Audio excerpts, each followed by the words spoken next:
इस तस्वीर में दिख रहा शख्स जिंदा होता अगर वो हिंदू नहीं होता, क्योंकि मारने वालों ने मारने से पहले उसके राज्य के बारे में नहीं पूछा, उसकी भाषा के बारे में नहीं पूछा, उसकी जाति के बारे में नहीं पूछा, सिर्फ एक सवाल पूछा कि क्या वो हिंदू है, और उसके बाद धड़ाधड़ गोलियां सीने को छलनी कर दी।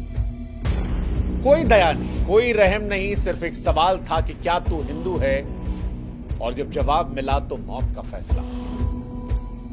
जम्मू कश्मीर के पहलगाम में मंगलवार दोपहर करीब 3 बजे जो कुछ हुआ उसने इंसानियत को तार तार कर दिया, मानवता को शर्मसार कर दिया, भारत की एकता को लेकर सवाल खड़ा कर दिया, गंगा जमुनी तहजीब पर एक बड़ा सा क्वेश्चन मार्क खड़ा कर दिया। कश्मीर में 26 लोगों की मौत की पुष्टि हो गई है और यह आंकड़ा और बढ़ सकता है, लेकिन ये 26 लोगों की मौत किस तरह हुई है अगर ये आप जानेंगे तो यकीन मानिए आपकी रूह कांप जाएगी, इंसानियत से आपका विश्वास उठ जाएगा। गोली चलाने वाले टूरिस्टों के पास जाते हैं और उनसे कहते हैं कि अपनी पैंट को उतारो। वो देखना चाह रहे थे कि ये हिंदू है या मुसलमान, और जब कंफर्म हो गया तब गोली मार दी, पैंट उतरवाकर गोली मार दी गई। भारत में अक्सर हम गंगा जमुनी तहजीब की बात करते हैं, ये कहते हैं कि मजहब नहीं सिखाता हमें आपस में बैर रखना, लेकिन आज इस देश में बहुत सारे लोग ऐसे हैं जो ये सवाल पूछ रहे हैं कि गोली मारने वाले अगर किसी मजहब से नहीं थे तो मजहब पूछे गोली क्यों मारी। और बड़ा अफसोस हो रहा है हमें आज ये सवाल कहते हुए, क्योंकि जो ये सवाल पूछ रहे हैं उनकी बात को भी हम पूरी तरह नकार नहीं पा रहे। चंद रोज पहले हम कश्मीर के अंदर थे और हजारों लोगों से मिल रहे थे, बेशुमार मोहब्बत हमें भी मिली थी, लेकिन उसी कश्मीर में वो लोग भी हैं जो मजहब, जो धर्म देखकर लोगों को कत्ल कर रहे हैं। और इसी वजह से आज बड़े अफसोस से हम कह रहे हैं कि इस सवाल को हम चाहकर भी नकार नहीं पाए, क्योंकि जिन्हें मारा गया उनके साथ कोई बहस नहीं हुई, कोई सवाल नहीं पूछा गया, इंसानियत को नहीं देखा गया। और इसीलिए हम बड़े अफसोस से कह रहे हैं कि यह हत्या नहीं, ऐलान था, ऐलान था कश्मीर में हिंदू होने का, कि अगर आप हिंदू हैं तो कश्मीर में यह जुर्म है। ना जाति पूछी गई, ना भाषा पूछी गई, ना राज्य पूछा गया, सिर्फ एक सवाल, तू हिंदू है, मौत के घाट उतार दिया। इसे आप टारगेटेड किलिंग से आगे बढ़ाकर सुनियोजित नरसंहार की संज्ञा दे सकते हैं। मंजुनाथ राव, कर्नाटक का एक परिवार जो यहां पहुंचा था, उसमें मंजुनाथ राव जो है वो अपनी पत्नी पल्लवी और बेटे के साथ कश्मीर देखने पहुंचे थे। हम सबकी नजर में कश्मीर भारत का ताज है, कश्मीर वो स्थान है जो दुनिया में जन्नत की निगाहों से देखा जाता है, और शायद ये परिवार भी जन्नत देखने पहुंचा था, मगर इसे एहसास नहीं था कि हिंदू होकर जन्नत देखने जाना उसकी जिंदगी पर भारी पड़ सकता है। आतंकवादी पहुंचे, उससे नाम पूछा, पता लगा हिंदू है, अगले पल उसकी छाती पर गोलियां मार दी। उसकी पत्नी और बेटे की आंखों के सामने उसे गोलियां मार दी गई। पत्नी चीखती रही, चिल्लाती रही, ये कहती रही कि तुमने मेरे पति को मार डाला है, मुझे भी मार डाला। इसके बाद जवाब आता है कि नहीं, तुझे जिंदा रहना है, जा मोदी को बता दे। शब्द नहीं मेरे पास, शब्द नहीं है, आत्मा चीत्कार कर रही है। हम इस देश में दिन रात संविधान की दुहाई देते हैं। संविधान कहता है कि हम सब एक हैं, बराबर हैं, मगर आतंकवादियों का संविधान, वो कहता है कि हिंदू काफिर है, उसे सांस लेने का हक नहीं। वो कहता है कि अल्लाह का फरमान है कि हर काफिर का खून बहा दो। बांग्लादेश से बंगाल और कश्मीर तक मारने वाले भी वही, मरने वाले भी वही, और ये बड़े अफसोस के साथ कहना पड़ रहा है, बड़े अफसोस के साथ कहना पड़ रहा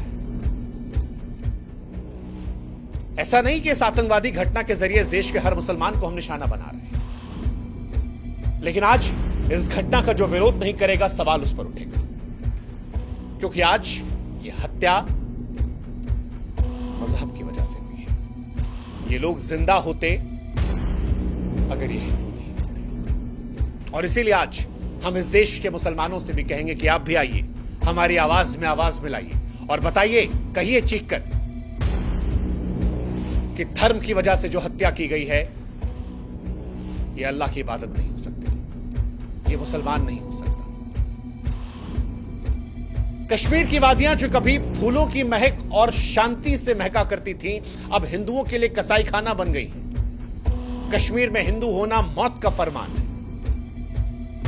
एक नया जोड़ा शादी की खुशी, कश्मीर को जन्नत मांग कर आया, मैगी का स्वाद ले रहा था, भेलपुरी खा रहा था, लेकिन उसे क्या पता था कि उसके नाम की कब्र खुद जाएगी।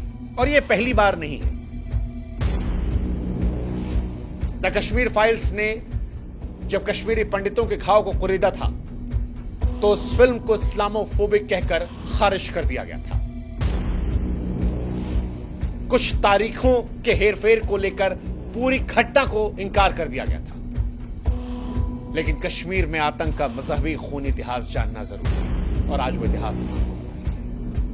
1989 में टप्पू की हत्या, 1990 में रालेफ गालेफ और चालिफ का नारा, 2025 की ताजा लाशों की तस्वीरें। ऐसा लगता है कश्मीर में हिंदुओं के खून को बहाना रिवाज बन गया है। लश्कर से लेकर टीआरएफ, हिजबुल, सब ने सिर्फ और सिर्फ एक मजहब का खून पिया है और वो है 1989 से ही कश्मीर हिंदुओं के लिए कब्रिस्तान बन गया है। जेकेएलएफ के बिट्टा कराटे ने 20 से 40 पंडितों को काटने पर गर्व किया। 1990 में सैकड़ों हिंदू मारे गए। लाखों हिंदू पंडित ऐसे थे जो अपनी जड़ें छोड़कर वहां चले गए। नदी मार्ग में 24 पंडितों का नरसंहार हुआ। बीके गंजू की चावल के डब्बे में हत्या हुई। और ये सारी कहानियां हम सबके सामने आई, लेकिन सेकुलर नौटंकी में उलझकर हमने इसे खारिज कर दिया। लेकिन क्या बदला? आज भी नाम पूछकर ठोका जा रहा है। 2022 में 150 पंडित कर्मचारी डरकर भाग गए थे। 2023 में संजय शर्मा मारे गए और अब पहलगाम में पर्यटकों खत्म। अब नहीं तो कब कहेंगे कि यह नरसंहार नहीं है, यह हिंदुओं का सुनियोजित जनसंहार है। फरवरी 2019 के पुलवामा हमले में 47 जवान शहीद हुए थे और उसके बाद यह अब तक का सबसे बड़ा घटनाक्रम है। आतंकवादियों ने एक बार फिर हिंदुओं को ही निशाना बनाया है और यह संयोग नहीं, सुनियोजित साजिश है। दरअसल हिंदुओं का खून बहाना आतंकवादियों का शौक बन चुका है। न जाति, न भाषा, न राज्य, बस एक सवाल कि क्या तुम हिंदू हो? जवाब आया गोली। जिसने जवाब नहीं दिया उसकी पैंट उतार कर चेक कर लो।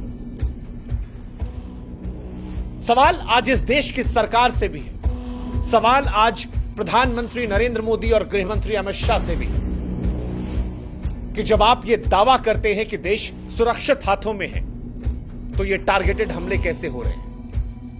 मोदी सरकार बार बार कहती थी कि नोटबंदी के बाद, धारा 370 खत्म होने के बाद आतंकवाद खत्म हो गया था। लेकिन पिछली बार जब डोनाल्ड ट्रंप आए तब दिल्ली जली। अब अमेरिका का उपराष्ट्रपति आया है तो कश्मीर में खून बह रहा है। क्या ये सब संयोग है? लगता तो नहीं। लेकिन सवाल यह है कि आप क्या कर रहे हैं? देश के गृह मंत्री कश्मीर के दौरे पर गए हैं, लेकिन इस घटना के होने के बाद कश्मीर में आतंकवादियों के हौसले क्यों नहीं इतने पस्त थे कि ऐसी घटना करने के पहले उन्हें 1000 बार सोचना पड़ता? क्यों आतंकवादियों में वो खौफ नहीं था? और इस सवाल का जवाब देना पड़ेगा देश के गृह मंत्री को भी, देश के प्रधानमंत्री को भी। शब्दों के खंडहर में न्याय की तलाश नहीं हो सकती, क्योंकि जनता देख रही है और जनता को बयान नहीं, बदला चाहिए, निर्णायक बदला। जो खून बहा है उसका जवाब चाहिए, बिना भाषण, बिना दिखावे। कश्मीर में अगर हिंदू होना गुनाह बन गया है तो फिर सरकार की खामोशी पर सवाल उठेगा, क्योंकि सरकार आपको यह जवाब देना पड़ेगा कि आप देश चला रहे हैं या लाशें गिन रहे हैं। और अगर मोदी सरकार के भी राज में हिंदू की पहचान उसकी मौत बन जाए तो फिर किस शांति की बीन बजाई जा रही है? सोचेगा। यह हमला लश्कर ए तैयबा के संगठन द रेजिस्टेंस फ्रंट द्वारा किया गया था। जम्मू कश्मीर के पुलवामा के बाद यह सबसे बड़ा हमला था जो मजहब के नाम पर हिंदुओं का खून बहा रहा था। इन सब के बीच हम सब खामोशी से देख रहे थे। सड़कों पर हिंदुओं का लहू बह रहा था। पहलगाम का जो हमला है वो रूह कपाने वाला है। लेकिन अब बहुत हुआ और इस बात को खुलकर कहना होगा कि अब बस करो। अब निर्णायक लड़ाई लड़ो सरकार। और आप जो आज हमें सुन रहे हैं, जो चुप हैं वो भी दोषी हैं, जो डरते हैं बोलने से वो भी पहलगाम के इस खून में जिम्मेदार हैं। जो लोग आतंकवादियों की भाषा को विरोध समझते हैं, वक्त आ गया है कि उन्हें भी देशद्रोहियों की कोटि में डाला जाए। अब या तो बोलो और या इस बात का एहसास रखो कि आपकी चुप्पी का बोझ आपके बच्चों की लाशों को उठाने पर भी मजबूर कर सकता है।